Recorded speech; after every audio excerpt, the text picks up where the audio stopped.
Bienvenue, bienvenue aux habitués de nos formations et même ceux qui ne sont pas habitués, ceux qui suivent nos formations pour la première fois, bienvenue. Ça fait toujours du bien de rendre service et comme nous le disons très souvent, la santé doit être la chose la mieux partagée. La santé doit être la chose la mieux partagée. C'est un réel plaisir de recevoir des coups de fil, des messages, des notifications pour dire merci. Merci, vos conseils nous ont fait du bien. Merci, grâce à vous, je me sens mieux. Merci, grâce à vous, je suis en bonne santé. Merci. Et encore merci à vous pour la confiance. Alors aujourd'hui, nous allons intervenir dans le cadre de la lutte contre les AVC, les accidents vasculaires cérébraux. Et comme on le sait, les accidents vasculaires cérébraux, c'est des accidents qui surviennent sans aucun symptôme apparent. Et malheureusement, lorsqu'on le sent, c'est qu'il est tard, soit on s'en sort, tout dépend du moment, du temps d'intervention, soit on s'en sort avec des handicaps, ou alors on ne s'en sort pas, au pire des cas, on ne s'en sort pas. Dans de tels cas, nous sommes dit que la meilleure chose à faire, c'est de prévenir, donc réduire les facteurs de risque, puisque nous les connaissons déjà, le surpoids, l'hypertension, l'obésité, le diabète et tant d'autres. Et donc aujourd'hui, c'est le cas du surpoids que nous allons développer. Mais bien avant, il faut savoir que l'AVC, c'est tout simplement un trouble de circulation du sang au niveau du cerveau. Donc ce trouble peut être causé par une obstruction des vaisseaux sanguins ou alors par une rupture tout simplement des vaisseaux sanguins. Voilà, rupture donc suivie d'hémorragie. Donc obstruction ou alors rupture. Dans tous les cas, il s'agit d'un accident vasculaire cérébral. En termes d'épidémiologie, nous sommes basés sur l'épidémiologie au niveau de la France, donc en Haute-Normandie. L'AVC donc est la première cause de handicap acquis en France, deuxième cause de démence peu après les maladies d'Alzheimer. L'AVC est la troisième cause de mortalité. L'AVC touche chaque année environ 150 000 nouveaux patients, dont 25% sont âgés de moins de 65 ans. C'est inquiétant.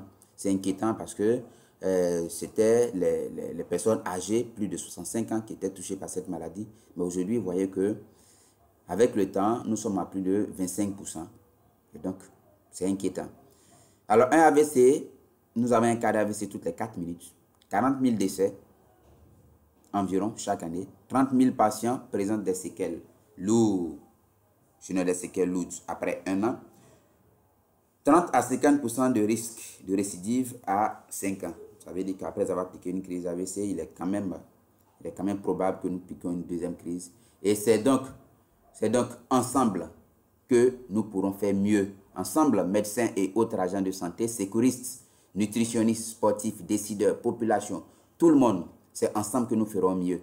Et c'est dans cette tendance que Nutri-Sport Santé s'inscrit en réunissant sur la même plateforme ces agents de santé, ces populations désireuses de tout simplement maintenir, préserver leur santé pour une période quand même assez longue.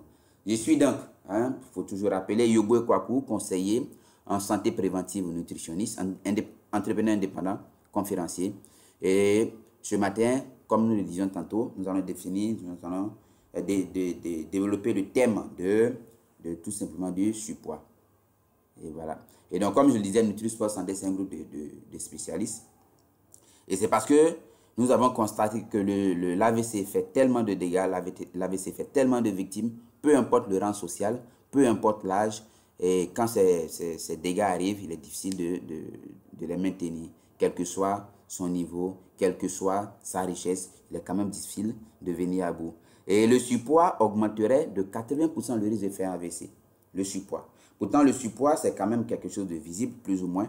Et c'est pourquoi nous allons apprendre tout simplement à apprécier notre poids en passant par ce que nous appelons l'indice de masse corporelle. Nous aurons donc besoin d'une balance pour déterminer notre poids. Nous aurons besoin d'un mètre pour déterminer notre taille. Et donc, à partir de ces deux constantes, nous allons faire un calcul simple en faisant le poids, en kilogrammes bien sûr, divisé par la taille élevée au carré. Voilà, la taille en mètres, donc 1,70 m, ça fera 1,70 m au carré. Donc 1,70 m pour 70 kg, on fera 70 divisé par 1,70 m au carré. 1,65 m pour 90 kg, on fera 90 divisé par 1,60 m au carré. Et c'est ainsi qu'on va déterminer cette valeur qu'on appelle l'indice de masse corporelle. Alors, on va apprécier cette valeur parce qu'il existe des fourchettes des fourchettes dans lesquelles la valeur est jugée bonne et donc le poids est jugé normal. Il existe des valeurs en deçà desquelles ou alors au-delà desquelles cette valeur est jugée pas bonne, donc en surpoids ou en état de maigreur. Donc voici, lorsque nous avons notre indice qui est donc comprise entre 18, 50 et 25, nous disons que la corpulence est normale et le risque de maladie est vraiment faible. Et c'est le meilleur des cas, bien sûr, c'est dans cette fourchette que chacun devait se retrouver. Mais il arrive qu'on soit donc en moins de 18, donc entre 16, 50 et 18, là nous sommes vraiment maigres et le risque de maladie est élevé. Il arrive que nous soyons nous ayons une valeur inférieure à 16 et là c'est vraiment grave, le risque de maladie est accru, hein, c'est la maigreur, sinon un état de maigreur extrême. Il peut arriver qu'on soit aussi au-delà de 25, donc c'est un surpoids, le risque de maladie est accru. Il peut arriver qu'on soit tout simplement entre 30 et 35, donc, et ainsi de suite. Et quand nous avons notre indice qui est supérieur à 40, alors là, c'est l'obésité morbide, le risque de maladie est extrêmement élevé. Donc, il est important de surveiller notre indice de masse corporelle. Nous pouvons nous amuser à calculer chaque semaine, chaque mois, afin d'apprécier. Et voilà. Alors, en dehors du calcul, nous avons aussi un tableau standard qui permet plus ou moins de situer l'indice de masse corporelle à partir de la taille et du poids. Et là, nous n'avons pas besoin de faire un calcul. Nous faisons tout simplement une correspondance. Donc, pour 1m70, là, je suis à 1m70, je prends la ligne. Et si à 1m70, j'ai donc 96 kg, donc à 1m70, je prends la ligne jusqu'à ce que j'arrive au-dessus de 90 kg. Donc là, 1m70, 90 kg. Et quand je remonte, je vois mes 90 kg. Et là, nous sommes dans quelle zone? Nous sommes dans la zone orange pratiquement. Orange. Et là, l'indice est à 31. À 31, notre légende nous dit qu'à 31 déjà, nous sommes dans la zone d'obésité modérée. Voilà, donc la meilleure zone, on rappelle que c'est la zone verte. Quand on déborde, quand on sort de la zone verte, il faut absolument y retourner par des techniques que nous allons juger tout de suite. Alors, des indicateurs, hormis l'indice de masse corporelle, des indicateurs physiques visibles peuvent attirer notre attention afin de procéder à notre calcul d'indice de masse corporelle, afin de procéder à un certain nombre d'analyses pour vérifier, pour certifier que nous sommes vraiment en surpoids et donc prendre les mesures qui s'imposent. Le surpoids n'est pas sans danger. Le surpoids représente un réel danger pour les organes et nous allons donc sur cet élément de quelques minutes pour comprendre un tant soit peu quelques dangers liés donc au surpoids. Les intestins sont étouffés parmi des dépôts de graisse jaune.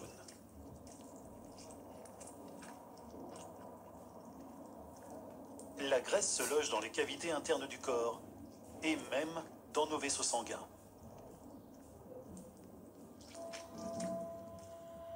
Des dépôts se forment sur les parois internes des vaisseaux, ce qui réduit leur diamètre. Pour faire circuler le sang à travers ces vaisseaux rétrécis, le cœur doit travailler davantage. Dans les cas extrêmes, les vaisseaux finissent par se boucher totalement.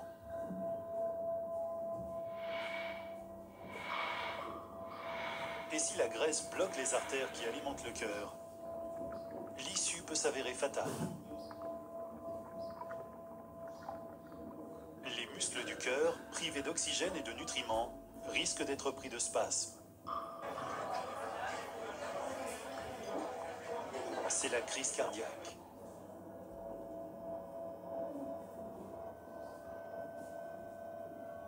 Dans le monde occidental, les maladies cardiaques sont la première cause de mort.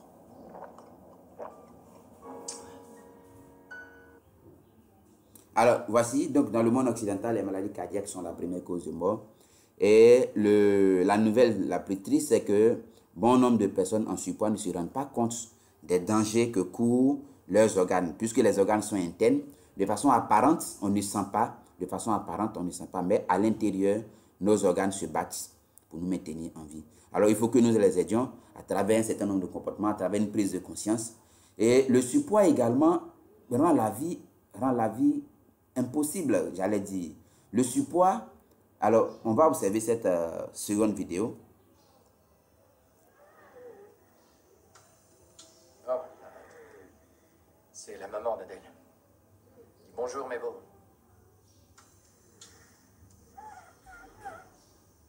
qu'est-ce qui lui est arrivé?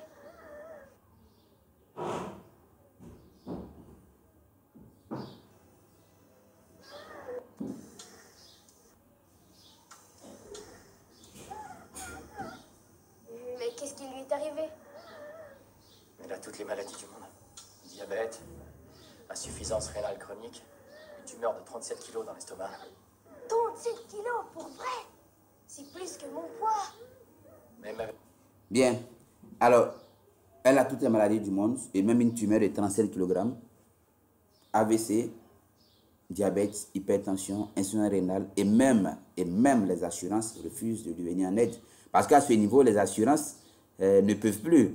La personne a peut-être souscrit à une assurance pour quelques troubles et là, la personne a tous les troubles. C'est quand même regrettable. Et donc, voici comment le surpoids peut déstabiliser, peut détruire littéralement notre corps.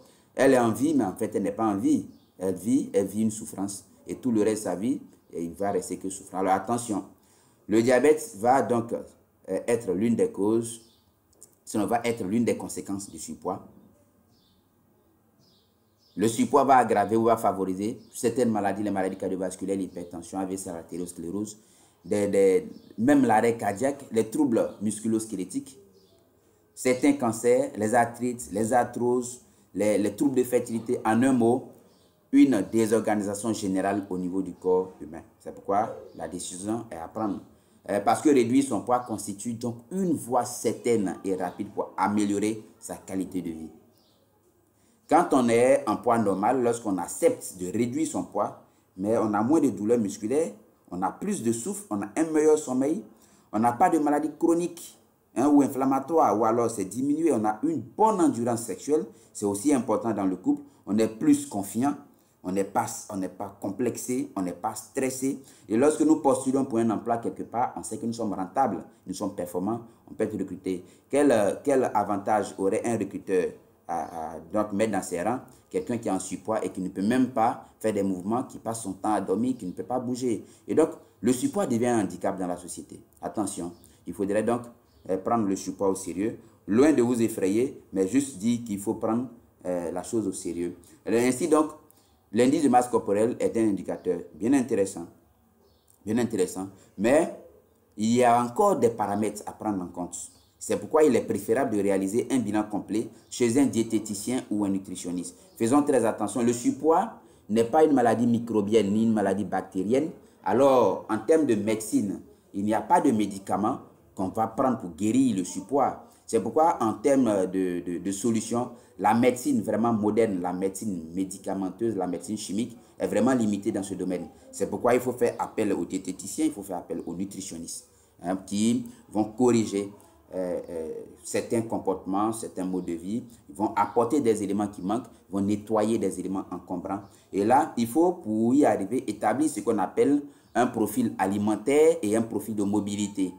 Et il faut donc établir ce profil à travers un questionnaire afin de pouvoir identifier quelle est la source réelle de la prise de poids. Parce que selon la source de la prise de poids, la solution est adaptée. Il n'y a pas de solution magique qui marche à tous les cas de gestion de poids. Il est vraiment important. Il n'est pas conseillé de se jeter sur un programme de gestion de poids au risque de se faire vraiment mal, au risque de se créer beaucoup de problèmes de santé par la suite. Au risque de se créer beaucoup de problèmes de santé par la suite. Alors, le profil alimentaire ou de mobilité, c'est donc un ensemble de questionnaires. Et à la suite de ce questionnaire, on va déterminer quelques causes. Parce qu'en fait, être en surpoids, c'est un déséquilibre entre l'apport d'énergie, l'apport en calories, et la dépense dont nous apportons plus et nous dépensons moins.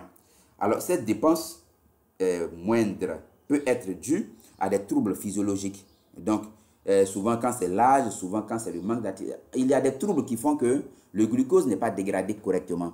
Cela aussi peut être dû à la sédentarité, au manque d'activité physique. Et donc, quand on manque d'activité physique, on ne dépense pas la graisse. Cela peut être dû à une hérédité de façon génétique, de façon héréditaire.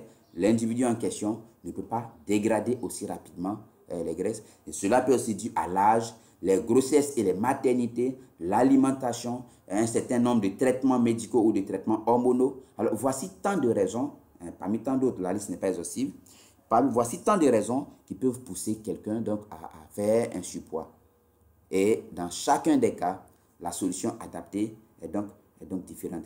C'est pourquoi, avant de continuer, j'allais insister, il n'est pas approprié de faire un régime draconien dans le but de perdre du poids. Lorsqu'on fait un régime draconien et qu'on perd 5 kg, remarquez bien que nous en récupérons 10 par la suite.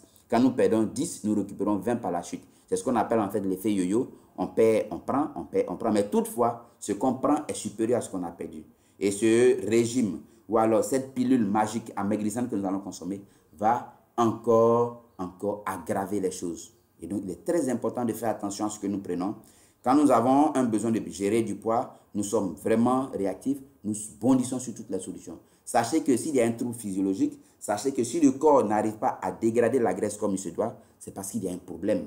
Et ce problème, il faut réparer. Le corps n'utilise rien d'autre que les aliments pour réparer quand il y a un problème. Si vous privez ce corps de nourriture, de quoi est-ce que le corps va se servir pour réparer le dégât? Donc, un corps qui a un manque de nutriments, de qualité, et donc il signale un problème, et vous lui privez encore d'aliments. Alors, du coup, qu'est-ce que le corps prend pour régler le problème? Et donc, le problème ne fait que s'aggraver. C'est pourquoi il est important de faire un bilan. Alors, la première étape dans le profil nutritionnel, dans le profil alimentaire et de mobilité, c'est la généralité. Et donc, pour ceux qui suivent cette formation, nous avons notre contact. Vous allez devoir nous écrire sur WhatsApp. Alors, vous allez devoir mettre un commentaire sur la page YouTube. Ou alors, vous allez devoir nous contacter par l'un des moyens que ce soit, de telle sorte que nous puissions vous envoyer ce formulaire sous forme de document à remplir et à nous ramener. Voilà. Et donc, vous allez remplir, donc vous allez renseigner ces champs. Et comme c'est des données personnelles, nous veillons à ce que la confidentialité soit respectée. Et donc, vous n'allez pas poster sur une page, vous n'allez pas poster sur un mur d'un réseau social que ce soit. Vous allez tout simplement envoyer directement sur notre contact qui s'affiche au bas de l'écran. Vous allez renseigner le poids, la taille, l'âge, le sexe, le nombre de maternité, vraiment important. L'IMC, vous allez déterminer. La morphologie, vous vous sentez comment mince, vous vous sentez comment bon, vous vous sentez comment trop gros, un peu gros. Votre domaine d'activité et votre état psychologique. Est-ce que vous êtes très souvent stressé, vous êtes angoissé, vous êtes joyeuse et tout, vous allez devoir préciser. La deuxième étape, c'est l'étape de l'alimentation. Est-ce que vous mangez ce qui vous fait plaisir? Donc là, vous précisez, je mange ce qui me fait plaisir, oui ou non. Ça veut dire que quand je vois un aliment, pourvu que ça me fasse plaisir, alors je mange, peu importe. Est-ce que vous grignotez entre les repas? Il va falloir répondre oui ou non. Est-ce que vous avez le temps de prendre des vrais repas? Donc, je n'ai pas le temps de prendre des vrais repas. Oui, je n'ai pas le temps. Ou alors, non, j'ai le temps de prendre des vrais repas. Les vrais repas, c'est les repas qui sont cuisinés chez nous à la maison avec des ingrédients qu'on aura choisis. Et donc, les repas pas vrais, c'est les repas, les fast-food qu'on va consommer dehors. J'essaie de manger des fruits et légumes à chaque repas. Donc, on signale là aussi qu'il faut consommer les fruits et légumes avant le repas, quelques minutes, 30, 40 minutes avant le repas. C'est vraiment important. J'essaie de les consommer, oui ou non. Mon déjeuner ou mon dîner est souvent composé d'une quiche, pizza, croque-monsieur, chips, sandwich, ou alors d'un plat cuisiné. Voilà, il faut encore préciser. C'est des détails qui sont vraiment importants, dont nous avons besoin pour établir vraiment le profil. L'étape 3, c'est l'hygiène de vie. Je fume plus d'une cigarette par jour? Oui, non, je ne fume pas. Voilà, non, ça veut dire que je ne fume pas. En moyenne, je bois plus de 2 verres d'alcool par jour? Oui, non, je ne bois pas ou je bois. Je consomme quotidiennement des sodas, sucreries, boissons énergisantes? Oui, non. Je suis un traitement médical ou hormonal? Oui, non, traitement médical. C'est important, traitement hormonal, tel que les méthodes contraceptives, il faut préciser. Ainsi, oui, préciser le produit utilisé et la durée d'utilisation. Cela fait combien de temps que vous l'utilisez? Je dîne après 20 heures, plus de 3 fois par semaine. Est-ce que j'ai pour habitude de manger tard? Parce que quand on mange tardivement. Alors, la conséquence, c'est qu'on finit de manger, juste on va au lit. Et là, ce n'est pas bon du tout. Donc, il faut qu'on sache si vous mangez beaucoup de fois après 20 heures dans la semaine. Je m'accorde au minimum 7 heures de sommeil par jour. Le sommeil est réparateur. Donc, il faut un minimum de temps pour que le corps puisse... Il ne faut pas excéder, c'est vrai. Il ne faut pas excéder, c'est vrai, mais il faut un minimum de temps pour que le corps puisse réparer toutes les fonctions à partir de ce que nous donnons. Je vis dans une zone industrielle. Là aussi, il faut tenir compte des expositions aux différents produits chimiques qui sont dégagés dans les zones industrielles. Étape 4, activité physique. J'ai un travail sédentaire. Est-ce que mon travail consiste à s'asseoir du matin jusqu'au soir? Est-ce que dans mon travail, je me déplace? Et donc, c'est vraiment important. Je marche au moins une demi-heure par jour. Il faut répondre oui, non. Je pratique une activité physique régulière, plus de 2 heures par semaine. Répondre vrai, oui ou non. Je fais au moins 2 heures de sport par semaine en club de fédération. Répondre oui ou non. Pour que nous puissions déterminer votre profil de mobilité. L'étape 5, il va s'agir donc des régimes et vous. Et donc, comme on disait, les régimes à effet yo-yo, les régimes magiques, les pilules magiques, des thés amaigrissants qu'on voit partout sur le marché. Attention, beaucoup sont très riches en métaux lourds et donc vont constituer tout simplement un danger pour les cellules musculaires. Et donc, il faut faire très attention. Il faut faire très attention. Il faut toujours avoir référence. Il faut toujours consulter un diététicien ou un nutritionniste. Parce que dans le domaine de la nutrition, il existe des médecins nutritionnistes, mais la plupart des médecins ne sont pas nutritionnistes. Donc le nutritionniste également ne maîtrise pas les médicaments. Les médicaments pharmaceutiques, c'est l'affaire du médecin. Mais quand il s'agit des compléments alimentaires, des troubles physiologiques, le nutritionniste a vraiment son mot à dire et il faut le voir, le diététicien, afin de pouvoir analyser ce que vous devez consommer. Voilà. Alors, j'ai déjà fait des régimes, oui ou non? Je fais des régimes régulièrement, oui ou non? Je souffre de problèmes digestifs très importants, oui ou non? Ma courbe de poids fait le yo-yo pendant l'année. Je perds, je prends, je perds, je prends, c'est le yo-yo. Je suis à mon poids de forme. Est-ce que le poids que vous avez est celui que vous désirez? Mon poids est stable depuis plus de 5 ans, d'accord? Est-ce qu'il y a une variation? Est-ce qu'en ce moment, vous êtes en pleine augmentation de poids? Est-ce que le poids s'est stabilisé? C'est vraiment important de le signaler. Et étape 6, mon état en ce moment. Je me sens lourd. Est-ce que je me sens lourd ou lourde? Je sens des douleurs lombaires ou articulaires. Est-ce que je suis essoufflé au moindre effort? Oui, non. On peut écrire. Je suis vraiment préoccupé par mon état. Est-ce que je suis vraiment préoccupé par mon état? Donc, la question s'adresse à vous. Est-ce que j'ai ma glycémie? Est-elle normale? Est-ce que j'ai ma tension? Est-elle normale? Donc, voici tant de critères aussi qui peuvent aider. Et l'étape 7, c'est donc l'objectif. Quel est votre objectif en ce moment?